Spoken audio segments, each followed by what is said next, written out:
form of an interpretive dance. So music, please. Basically, this presentation came out of a bunch of work I did for looking at mobile wallet implementations and some mobile banking solutions a few years ago. And I was planning on updating it on some of the stuff that's been coming out of the US recently, like Square and so on. But seeing as I'm not based in the US and it doesn't work anywhere else in the world, I haven't been able to. Hopefully, pretty much all of this will cross over and still be relevant on the newer like peer-to-peer banking solutions that they have out there. Right, so the key takeaway for anyone who works at a telco is that you cannot treat mobile money the same way that you treat ringtones. Okay? Stuff we're going to run through rapidly. Basically, what types of mobile financial application you can come across and how they're architected together. The various bits that have to work together from an institution level and also at the hardware and application level.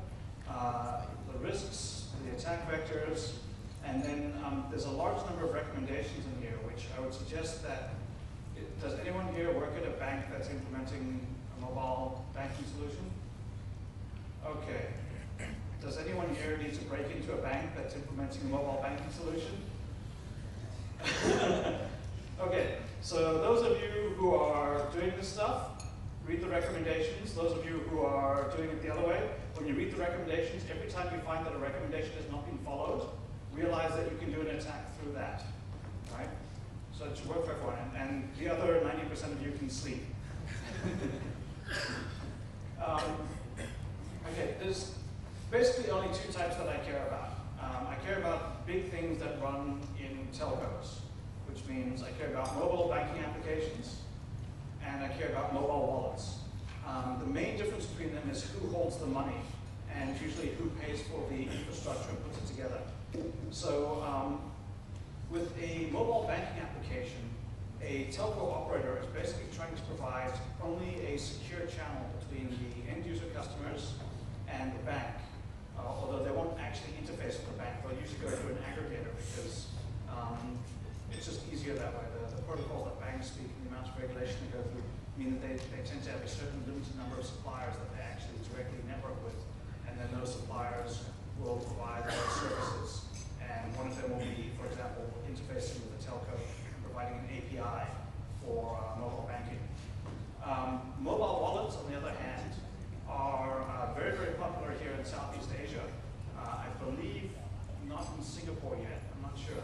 They've rolled one out in Thailand, and it's pants. Like, it's absolute crap. No one uses it. It's called MPay. They rolled one out in the Philippines. They used the same technology that I looked at in Indonesia. It was crap.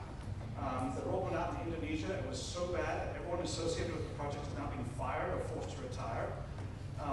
Mobile wallet are, like, in principle, they make a huge amount of sense, but in the real world with regulatory authorities, they don't work very well. So the idea of a mobile wallet, from the operator's point of view, is that you take your SIM card, and rather than simply having mobile phone credits on it, you also have an additional monetary value associated with that SIM card. And because you now have two types of value associated with that SIM card, you're much less likely to switch mobile phone providers, which out here is actually very, very easy to do, as you know. You just walk into any 7-Eleven and buy a new card, right? And that's a very expensive operation for an operator. It's called churn. It's the amount of people that stop using their services every month. So they want to keep churn down, raise retention, increase stickiness, blah, blah, blah. Mobile wallet is a great way to do that. Plus, they can skim money off the top and make extra cash, right? Everyone wins. The downside, of course, is now they're actually handling people's money, which is not something they're designed to do. And they're also doing monetary transactions between people, which is not something they're designed to do. It's not something they're having exposure to. But I will get into these serious problems with that later. So, from the point of view of a financial institution who is putting together a mobile banking solution, generally speaking, the reason they're doing this is because it increases the stickiness of their customers. Okay, and they can also, make some money by charging percentages and so on. But generally speaking, once you've gone through the pain of setting up one mobile banking application, you don't want to do it again. right? So they're less likely to switch banks. This was a huge motivator in the US because switching banks is very, very easy, but switching cell phone carriers is very, very hard. Out here in Asia, of course, it's very easy to do whatever you want. So the idea of increasing stickiness was basically their primary motivator. That's one of the reasons it's actually very, very annoying to configure mobile banking applications, is because they want to encourage you to do it exactly once. And then once you've done it, to go, fuck that, I'm never dealing with that shit again. It works now, I'm happy. And again, for a financial institution, this reduces churn. This limits the number of people that they have leaving their service every month. As I mentioned before, from the operator's point of view, it increases the value of the relationship between the customer and that particular telco by adding monetary value to that account, right? And usually the idea is that actually reducing your mobile wallet account balance to zero is very hard to do. So they'll set like minimum amounts that you have to withdraw, minimum amounts that you have to have in your wallet at all times, and so on. And from their point of view, this is awesome, right? Because worst case scenario, they keep all the money you left. Best case scenario, you stick around and spend more money with it. So it's a win-win from their point of view. You'll notice when you look at this list, security isn't mentioned once, right? These people don't give a fuck. It's not important to them as far as they're concerned, right? It's just not even on their radar. What they should be trying to do, they don't actually do any of these things. What they should be trying to do is provide a means of authenticating the customer, making sure that this customer with this phone is authorized to access this resource, namely their money. Usually they just punt. What they do is they say the phone plus a PIN, and then like hand wave, we send an SMS and it all works, right? And they'll have the authentication that the user has to authenticate to their application before the application will generate an SMS and send out the SMS, failing to realize that anyone can generate an SMS and send it out from an arbitrary source number if they choose to. So the idea is that you have to be able to authenticate your customer. That's actually quite hard to do. You should be providing end-to-end security. So you should be providing security from the handset, over the air, through the telco, across the woods, over the bridge, all the way into the FI, like the entire path, right? Typically what happens is the aggregator will say, we use SSL, so we're secure. And the bank will be like, we're a fucking bank, we're secure. And then the telco will be like, we're a fucking telco, we're secure, right? And what you have is it's like the handset talks to the cell tower, GSM encryption, it's secure. Cell tower, all the way through the network, it's unencrypted. Hits the FI, promoted up to SSL. Sorry, hits the aggregator, promoted up to SSL, all the way through, hits the FI, drops down, plain text.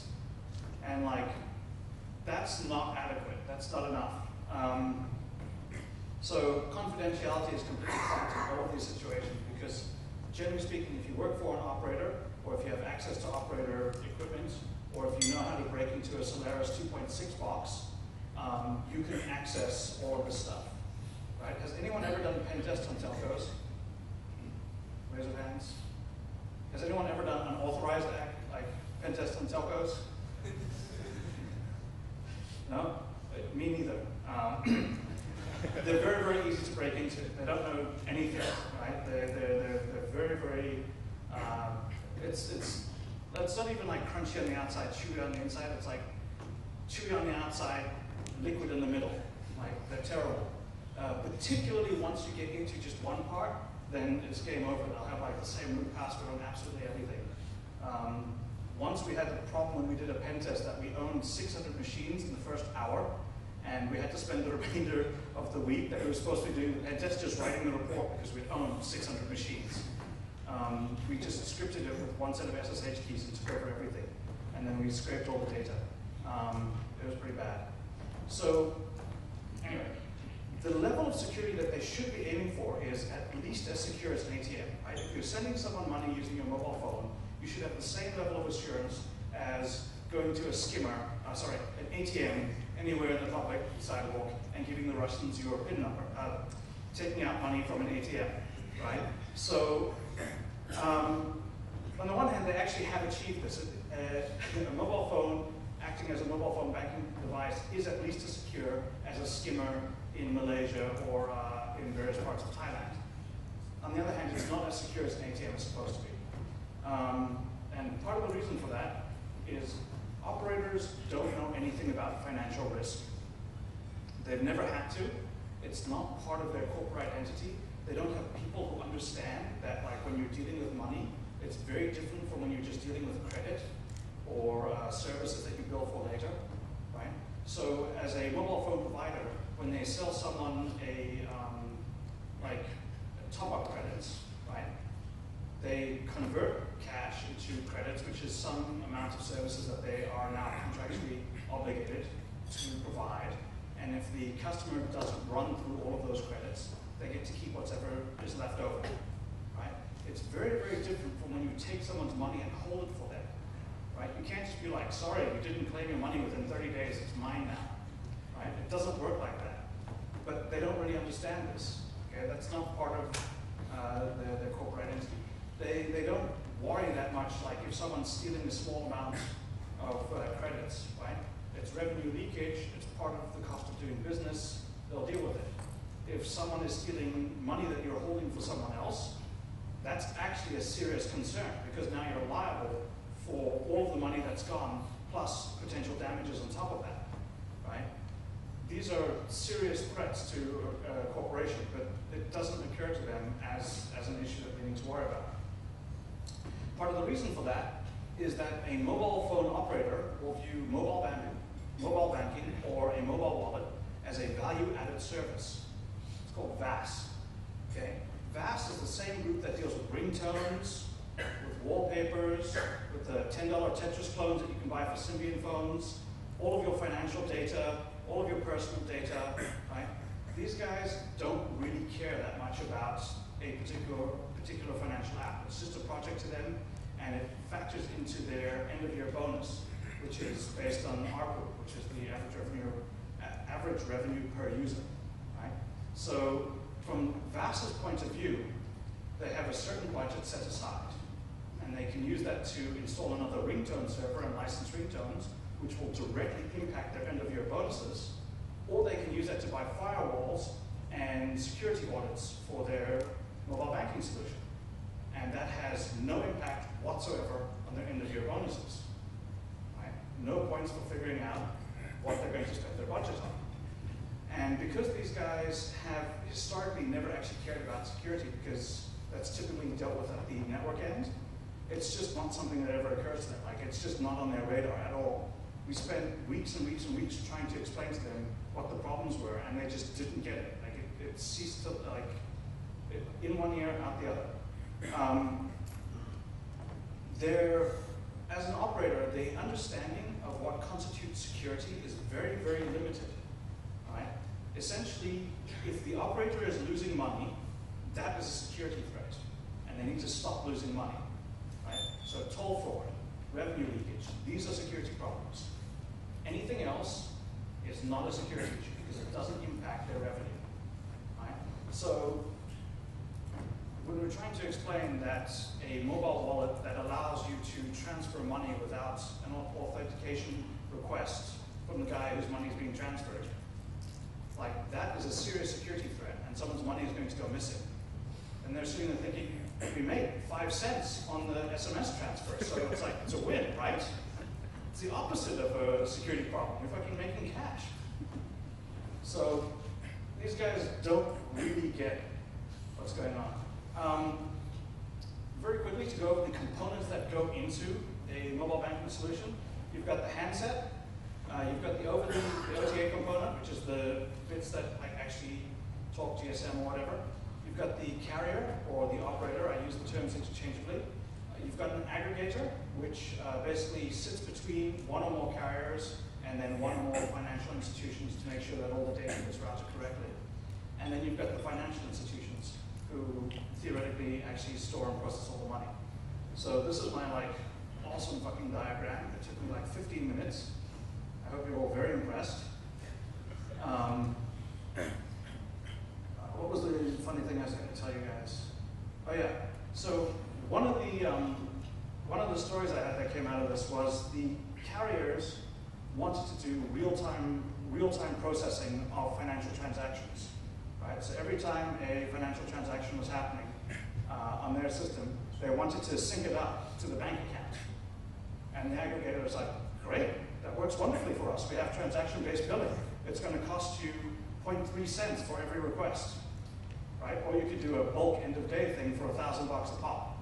And the carriers did the math, and they found out that if they do it in real time, it's going to cost them thousands and thousands of dollars per day just to keep all of their accounts synced up against the actual money in the bank.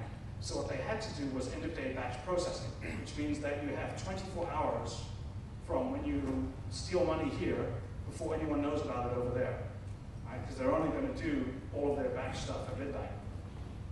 So you have the whole next day to steal cash. It's awesome. Platforms that get used to develop the end devices, these are slightly dated in that now the iPhone is basically taken over so heavily that app is pretty much all there is. There's basically three options that you have available.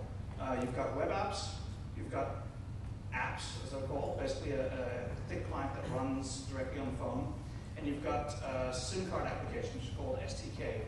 SIM card applications tend to be more popular for this sort of work because a lot of mobile wallet ideas, mobile wallet implementations tend to be targeted at impoverished or very, very like bottom end of the tier types of people. People who are, they're called unbanked, right? People who don't have bank accounts.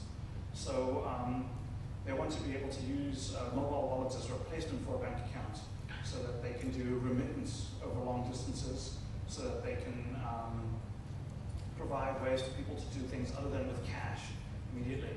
So almost all of these success stories about mobile wallets you'll see are from rural areas in India, rural areas in Africa, rural areas in Indonesia, anywhere where there's people who have no fucking money.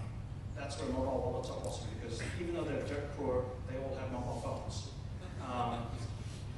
But the mobile phones that they have are not iPhones, right? They have like the knockoff NTK or the very, very cheap low-end Nokias and these sorts of things where it's just a monochrome.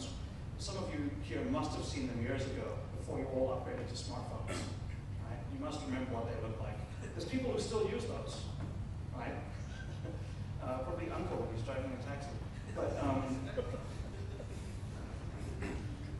okay, so SDK is very, very good for that because it allows you to run on the SIM card rather than on the phone, which gives you broad coverage to people who have a wide variety of very, very low quality phones. I don't like them, but I think it's the best solution. The alternative is a web app. Web apps are awesome. They're very easy to deploy. They're easy to make. You can like throw that shit together with PHP. They're cross-platform. Anything that has a browser will work. And you have a reasonably good control over the look and feel of the application, which is important to a bank where they want to have a lot of branding over their mobile app. Right? On the other hand, we pretty much suck at making web apps. Right? We've been doing these for a long time, and we still can't get them right. In this case, cross-site request forgery is actually much more interesting than it is in the real world, I think.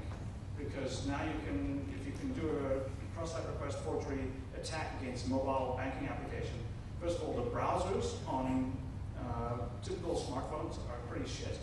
They're not very good at detecting things that are going on and providing security mechanism for you. On the other hand, this is your money, right? So you can't really see what's going on. You don't have a lot of visibility, and you're clicking on shit, and suddenly, like, all of your funds get transferred to Romania. These SQL injections and stuff like that, I've done several pen tests on mobile banking applications. There was one that I forget the specifics of the vulnerability, but I was able to make a loan for a negative amount at an arbitrary interest rate. And so I was able to take my account from $100 to $100,000 in very, very short periods of time, because I would like loan myself a negative amount to 20%, and then when they expected me to pay it back, they ended up like crediting me with like 20% more than I asked for. So I was like bang, bang, bang, bang, bang, and you could arbitrary number of times. It was awesome. And they didn't know about it. And then you could transfer the money somewhere else. It's like, woo! And I charged them $2,000 for that when I could have actually just like, no, it didn't find anything. I'd like to open an account. Another problem is the data links provided are still pretty slow. 3G is supposed to be good, but it's not really compared to like what you get. Like, have you ever noticed that it doesn't matter how fast the mobile connection gets, it's never fast enough compared to what you have at home, and what you have at home is never fast enough compared to like where it should be, even though like year on year it gets better and better and better, right? Anyway, they're fucking annoying. They're slow. They're buggy. The data plans tend to screw people, particularly when you're aiming at people who have very, very small amounts of money to begin with, and you're trying to nickel and dime them. Trying to charge them for a data plan is not going to work. Like in Kenya, where one of these mobile wallets is very, very popular, the #1 request from users was for the ability to top up for less than $1. Right? They wanted fractions of a dollar that they could add credit for exactly 15 seconds of calling. Right? Because they didn't actually call each other. What they did is they do what's called flashing. They'd ring and then hang up after one ring, right? So they, it's like, okay, like travel to the city. When you get to the city, let me know that you're safe, right? So they go to the city, and 2 days later they flash to say, okay, like I'm at the city. There you go, one ring, I'm not dead, and that would be it. They're happy, right? But they didn't want to spend a whole dollar just to have this, right? They want to spend their 15 cents and be done with it. So it's very hard to get people like that to now spend money on a data plan so that you can have them actually interact with the website, particularly on a phone that provides only 3 lines of monochrome text. And yeah, there's a small section of phones. Awesome thing about apps, they have complete control of the look and feel. So if you're writing an app for an iPhone or BlackBerry or Android, you have pretty much complete control of what it's going to look like. You can do a lot of branding, you can do a lot of stuff on there. That's awesome. You have complete access to the operating system. They're relatively easy to develop. Like there's a lot going for them. The downsides, of course, is that you now need to develop something for everyone. Like you need to have a BlackBerry, an Android, an iPhone, figure out if you can make a Symbian one, and you're still not going to get a complete coverage over your target audience. They're also vulnerable to local attack, right? So now if someone has access to the phone and can execute arbitrary code, see Stefan Esser, they might be able to do things from the phone to that application. It's not actually a secure computing device, right? It markets itself as a secure computing device, but it's not. I can assure you, because I'm selling bugs right now in iPhones, and like the latest version, they're not very, very secure. Right? And they're actually kind of hard to secure because we don't know how to do that. Right? And the people who write the applications and stuff don't know what the fuck they're doing. There's Ilya did a presentation a while ago on bugs that he's found in iPhone applications and format string attacks, which went out in 04 maybe, or 05, which were basically eradicated because they're so easy to find, actually have now reappeared in iPhone apps. So there's now format string attacks against iPhone applications, right? So things that you thought were dead are now back from the dead. Everyone knows what a format string attack is. I'm going to take that as a yes. The blank stare of yes. Okay, so SIM applications are pretty fucking awesome in that they're really, really secure. They execute on the SIM card itself, right? SIM cards have a lot of protection built into them because, from a telco point of view, they have a lot to do with security, right? If someone can clone a SIM card, they can steal access and a telco loses money. As we know, that is a security issue. So they've invested a lot of money to make very secure SIM cards. So when you're executing on a SIM card, you get all of that protection for free, right? For example, the application has to be encrypted with the correct public key, so it can be decrypted by the private key stored on that SIM card before it can execute. And depending on how much money the telco spends, there might be private keys blanket across all of the SIM cards, or it could actually be per individual SIM card, there's a unique private key. there's some people doing analysis on that sort of stuff, on how the private keys are generated and managed. It turns out it's not very good, but it's a lot better than absolutely nothing at all on the iPhone. So anyway, you get a lot of security features for free. It also works on everything, right? As it's a small JVM that runs on the SIM card, which means you write once and it will run on every single SIM card that you deploy to. It's just a JVM. It's good to go. The development environment is pretty mature. I believe that you can just use Eclipse, right? There's a standard API, there's books on it, you can get training courses, there's a lot of people doing it. There's competitions on who can make the best SDK application. The one that won in 2009 was an application that inverted the colors of the screen. So rather than being black on white or black on dark green, it flipped and it was now white on dark green. That was the best application developed for an SDK. Obviously a very, very low bar. They got like 10,000 bucks for it. So, yay, random group of students. And the other thing that's awesome about them is you can deploy them over the air. Like they're deployed actually by the telco itself. So they can push this application out to all the phones. So if you're trying to get an application out to a very, very large number of people that you want to sign up for your mobile wallet implementation, this is an awesome feature. And if you are dealing with a phone that is malicious, so if you've got someone who has an infected phone, no one does, it doesn't actually exist, it's not a real threat. Or if you're dealing with someone that has a malicious phone where they're deliberately trying to attack your application, the SIM card itself is actually secure against that.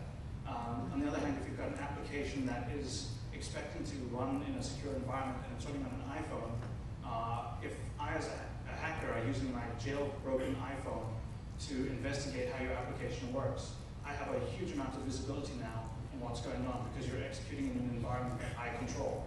When you execute on a SIM card, that's an environment that the operator controls. So it's much safer for them. On the downside, it looks like shit. Right? You've got 3 lines of text of about like 15 characters most each. It's basically like programming an old mainframe. You pretty much say, print a label, get some input, okay. That's it. And cancel, right? That it doesn't look good. There's no way you're embedding pictures on that thing. It's just not going to happen. And it's also, you need to be very, very compact in what you do because you have something like 4K of memory total on the SIM card, right? In the case that we were looking at in Indonesia, they wanted to use an SDK application. And they found out that the operator had actually been very cheap when they purchased their SIM cards. They'd only gotten 18K. The application was 4K, and they'd already used 16K for like random other garbage, like my sports scores or my daily horoscope or whatever it was. So there was actually no space left on the SIM card because they'd gotten the cheapest ones they could. And they were forced to find another way of deploying the application, short of issuing new SIM cards to everyone, which is not a viable option. Anyway, so those are basically the options for the end user targeted application.